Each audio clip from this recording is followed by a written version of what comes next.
Cześć wszystkim, nazywam się Jan, druid Marzus, kuźni druida i od Marzuscrafta i witamy Was w naszej pracowni. Dzisiaj po raz czwarty widzimy się przy naszym projekcie Dzika. Po raz czwarty i to będzie ostatni odcinek dotyczący tego projektu. Mam nadzieję, że Wam się spodoba, tak jak cała reszta. Dzisiaj wygładzimy, dodamy szczegóły, uszy, wyostrzymy troszkę kształty jeszcze bardziej. No, a na sam koniec wrzucimy zdjęcie, jak wygląda gotowy, już oprawiony projekt, bo jeszcze sobie pomijając filmiki, na pewno go pomaluję ogniem i na pewno go popatynuję. I myślę, że z patynowania na pewno zrobimy sobie filmik, bo to dość ciekawa metoda jest. Chemicznego patynowania oczywiście miedzi. Co do malowania ogniem, jeszcze się zastanawiam nad tym, ponieważ nie jest to prosta sztuka i nie chcę Was zniechęcać takimi metodami, gdzie no, nie zawsze te pierwsze próby, a nawet 10 wyjdą zgodnie z oczekiwaniem. Ale myślę, że kiedyś na pewno zrobimy taki filmik. Jeszcze nie dzisiaj. Zobaczymy, jak to będzie. Dzisiaj, tak jak powiedziałem, skupimy się na dziku i zakończymy ten projekt. Troszkę szkoda, bo lubi się z Wami spotykać. Ale nie martwcie się, bo w głowie mam jeszcze kilka nowych pomysłów, nowych projektów i myślę, że będziecie zadowoleni. Nie tylko kowalskich projektów, ale też repuserskich. I mam nadzieję, że Wam się spodobają nasze przyszłe filmiki. Jeżeli ten filmik Wam się spodobał, łapki w górę. Jeżeli jeszcze tego nie zrobiliście, zasubskrybujcie nasz kanał, zapraszam. A my widzimy się za chwilę przy pracy. Aha, i mam nadzieję, że pamiętaliście o wytrawieniu tego dzika. Bo od tego będziemy zaczynać. No, to co? Nie przerywając i nie przedłużając dłużej, bierzemy się za pracę. Widzimy się za chwilę przy stanowisku. Czyli jak zawsze przed każdą pracą kilka słów wstępu. Skończyliśmy na tym etapie. Dzisiaj opuścimy sobie tą blachę już ostrymi puncynami, czyli wydobędziemy ten kształt z tej blachy, żeby jeszcze się bardziej wyostrzył. Dodamy szczegóły i mam nadzieję, że to będzie wszystko. No, to widzimy się za chwilę przy pracy. To co? Zaczynamy. Co pierwsze? Pierwszy to my sobie go opuścimy już ostrzejszymi puncynami. Tak, wtedy on się troszkę bardziej wydobędzie.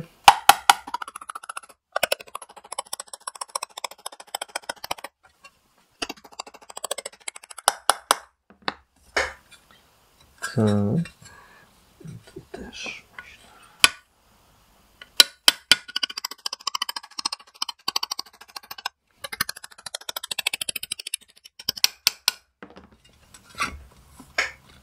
Tak. Myślę, że spoko. Fajnie to wygląda. Jeszcze go sobie wkujemy troszkę bardziej do środka, żeby on nabrał takich kształtów. Już prawie wychodzi z tego obrazka.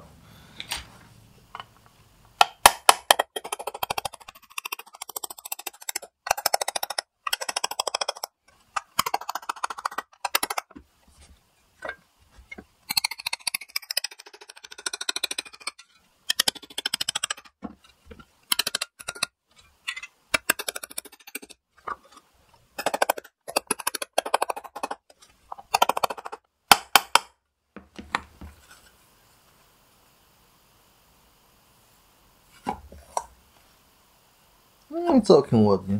Jeszcze jak będziemy go dodawać mu szczegóły, będzie jeszcze lepiej. Na razie mamy grzbiet, teraz musimy sobie wziąć mniejszą puncynę liniową i zrobić to samo z całą resztą.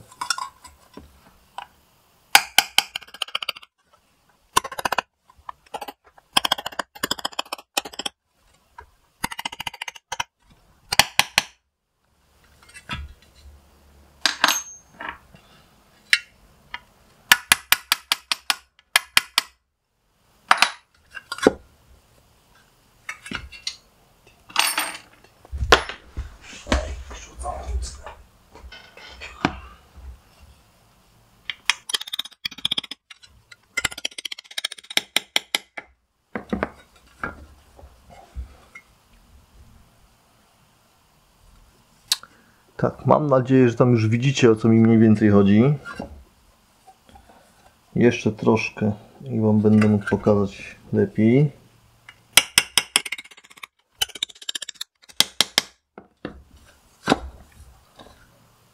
Tak.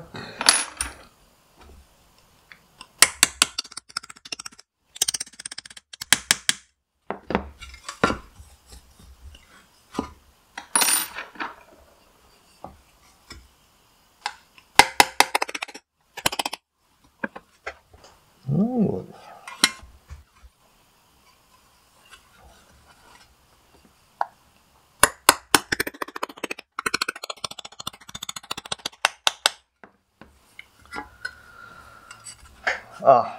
Jakbyście się zastanawiali, dlaczego ja się tak opieram klatką o dzika, to jest jeden z minusów pracy na poduszce, że niestety ta praca będzie krążyć po całej poduszce, tak jak uderzycie młotkiem.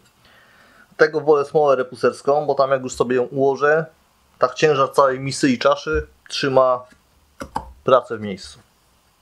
No ale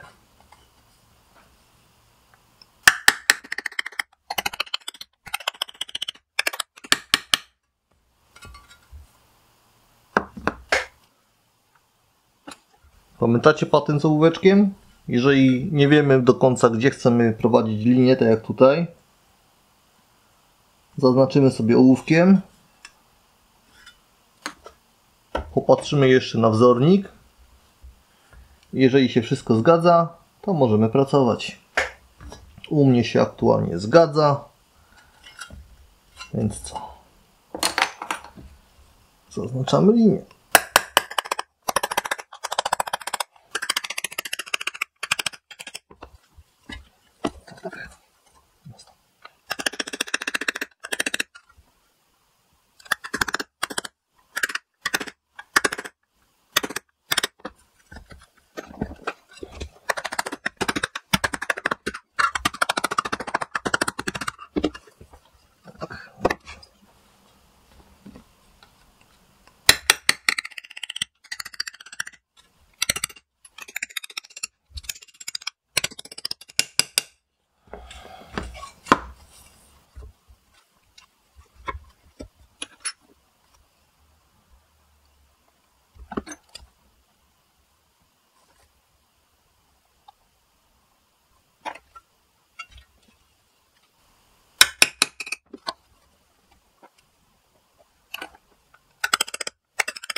Tak, tak jak wspomniałem przy ostatnim naszym filmiku, będzie trochę pocięty. Niestety tylko 11 minut jesteśmy w stanie nagrywać, ale myślę, że będzie spoko. Więc damy radę.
No, troszkę nam się wyostrzył. Myślę, że spoko. Teraz będziemy pracować nad szczegółami. Jeszcze go tylko opuszczę tutaj i dodamy mu troszkę szczeciny, ale tylko troszkę. No nie chcę za bardzo odbiegać od wzoru, nie?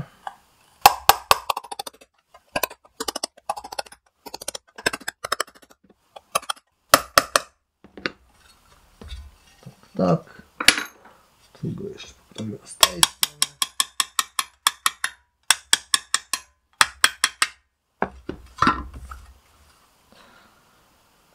No. I ładnie wyostrzony dzikuś. Teraz szczegóły.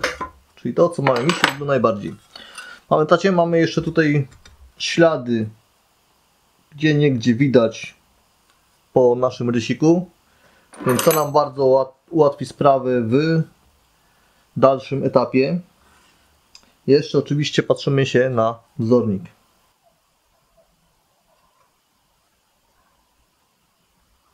Tak. Oczko. Spoko.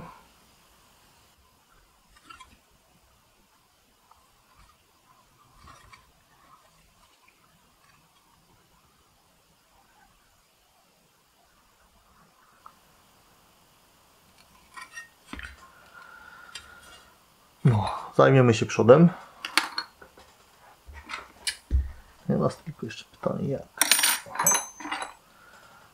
Weźmiemy sobie to takie specyficzne kopytko, bo ja nie chcę tego za bardzo wypuszczać. Ja chcę to tylko zaznaczyć. Tak, ty musisz iść w tamtą stronę.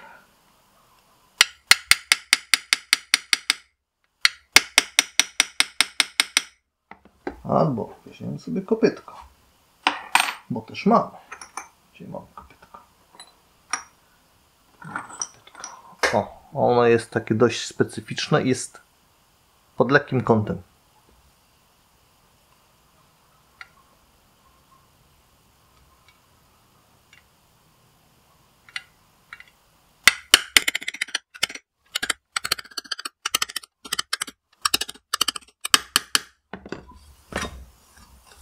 No, to nam się troszkę wyostrzyło. Aczkolwiek nie tak, jakbym chciał.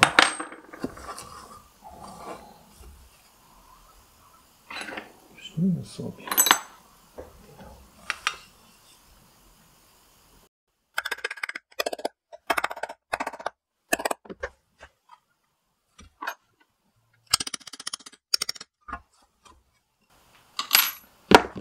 Teraz zastosujemy sobie taki bardzo fajny kniw, jak puncyna liniowa, półokrągła.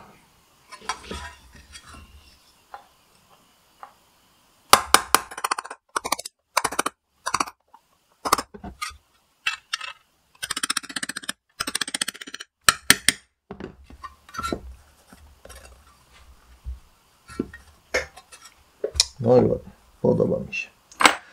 Zaczyna to nabierać fajnych kształtów. No to sobie jeszcze zaznaczę, że to ma być lekko niżej. To musiało być lekko wyżej.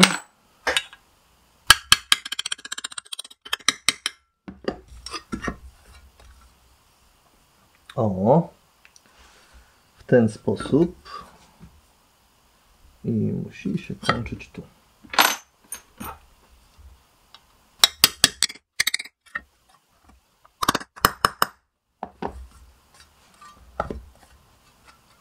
Tak.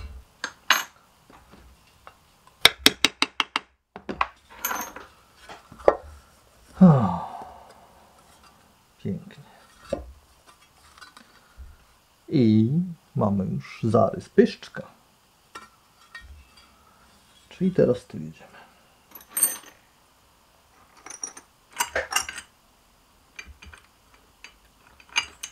Taką małą, delikatną linię bym potrzebował. Na szczęście puncencj u nas dostatek. I co? Tak.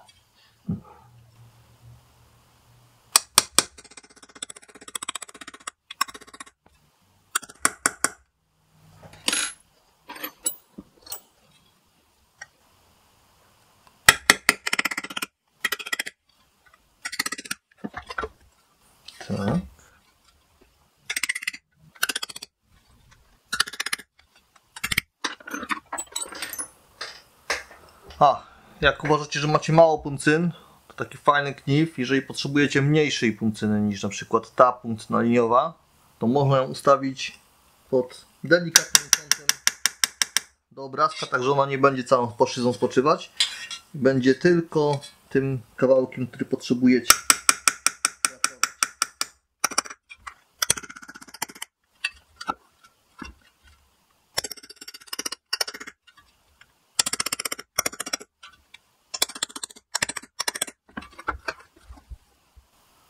No i spoko, zaczyna się to zapowiadać całkiem fajnie. Teraz ja sobie zerknę na moją, że tak powiem, ściągę. Ok, już wiem co muszę robić. Tu sobie jeszcze większe.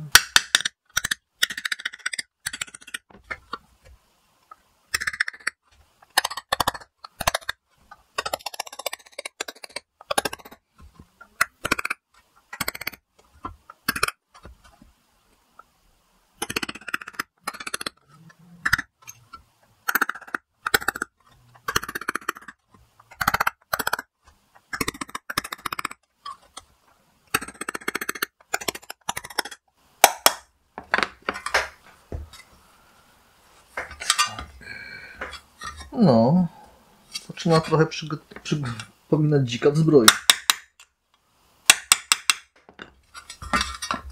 Ale myślę, że fajny efekt będzie, jak go skończymy.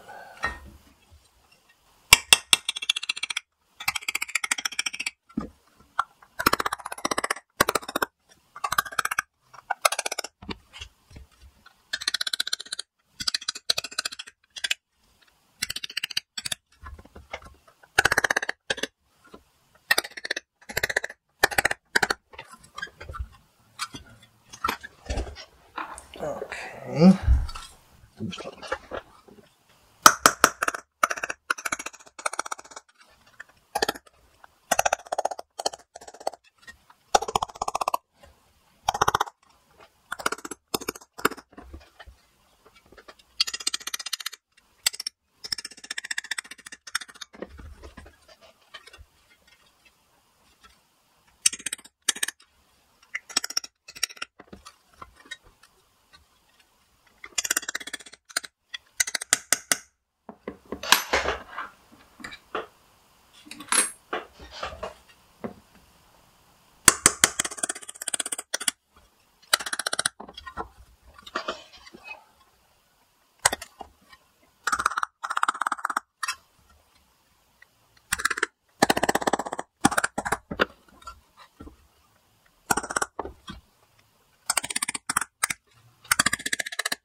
Krótki opis.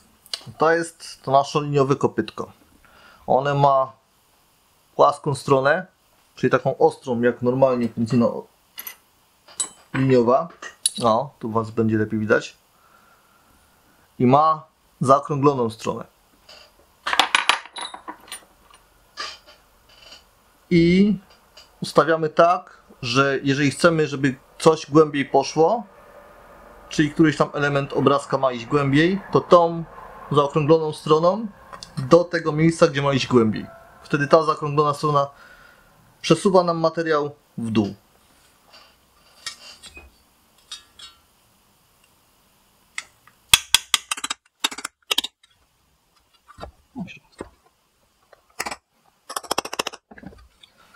Tak, jeszcze ucho ma tutaj fajną zawijaskę.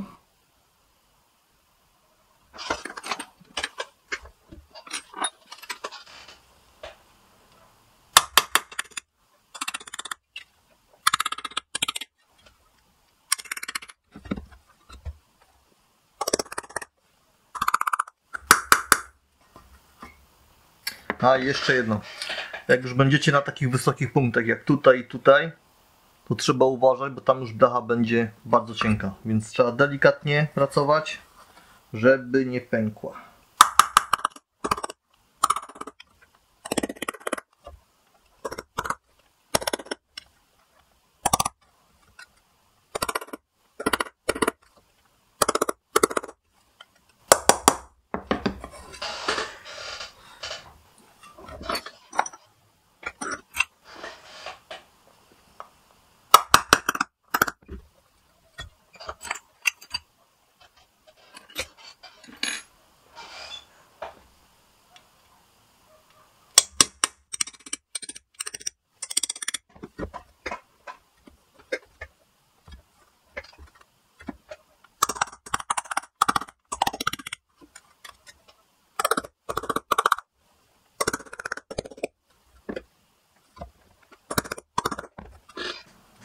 No i spoko.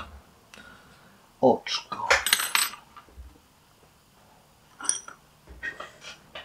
Weźmiemy sobie taką ostrą puncynę. To ona jest bardzo małą, zaokrągloną półkulą. I wyznaczymy sobie punkt. Muszę zobaczyć, czy to będzie to. Myślę, że będzie spoko. Trochę przesuniemy. Tak? Byłoby lepiej. Zdecydowanie. Jako że zrobiłem sobie dwa kółeczka, to weźmiemy sobie mały gładzik. Coś takiego. I to jedno tutaj wbijemy tak troszkę. Nie pasuje. Teraz co? Teraz byśmy sobie wzięli Ciebie.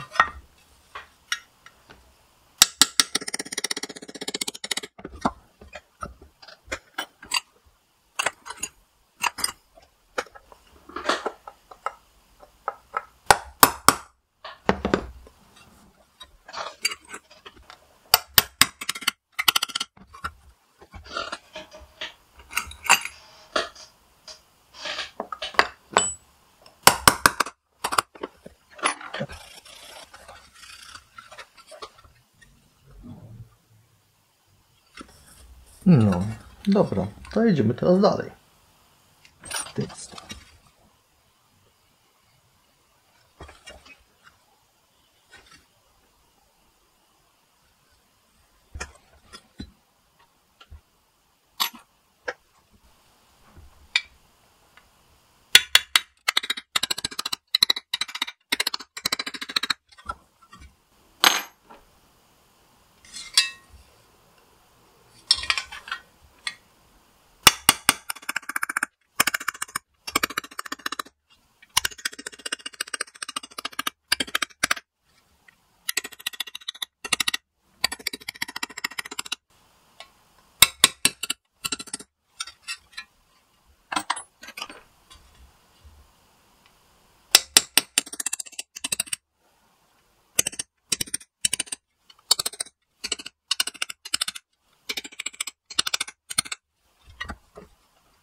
Jak się zastanawiacie, co to za puncyna, ona ma taką dziurkę w środku i jest też w podstawowym zestawie, aczkolwiek troszkę mniejsza.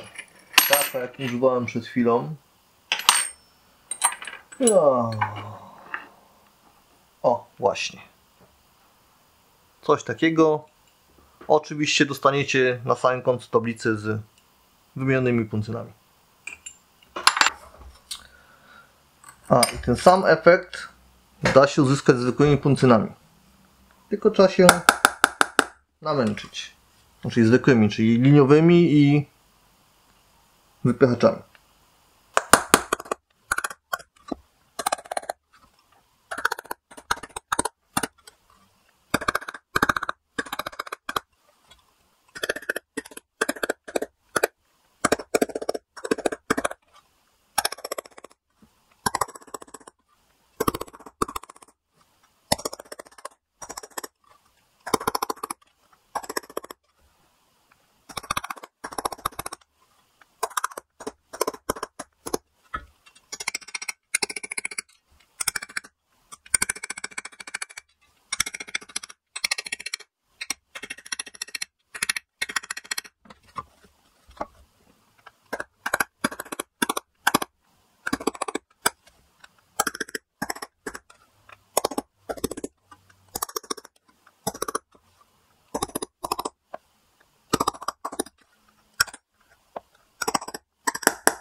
Tak to wygląda na dzień dzisiejszy.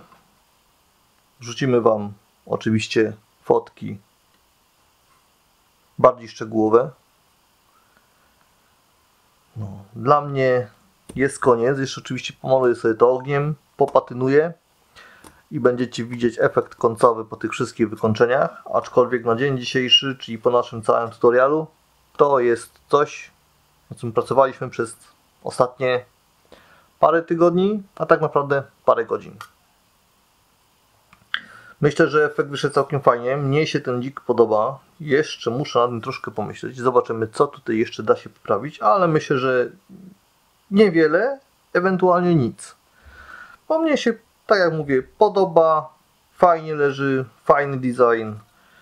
Fajnie wyszły te szczegóły. Zresztą zobaczycie sami, jak będziemy mieli bardziej szczegółowe zdjęcia i bardziej szczegółowy filmik. No, to na dzień dzisiejszy tyle.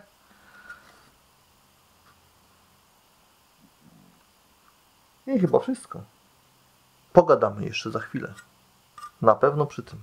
No, to projekt Dzika mamy zakończony. Mam nadzieję, że Wam się podobało, tak jak mnie. Robię ten krótkie jeszcze zakończenie, ponieważ chciałem poruszyć z Wami jeszcze jedną kwestię.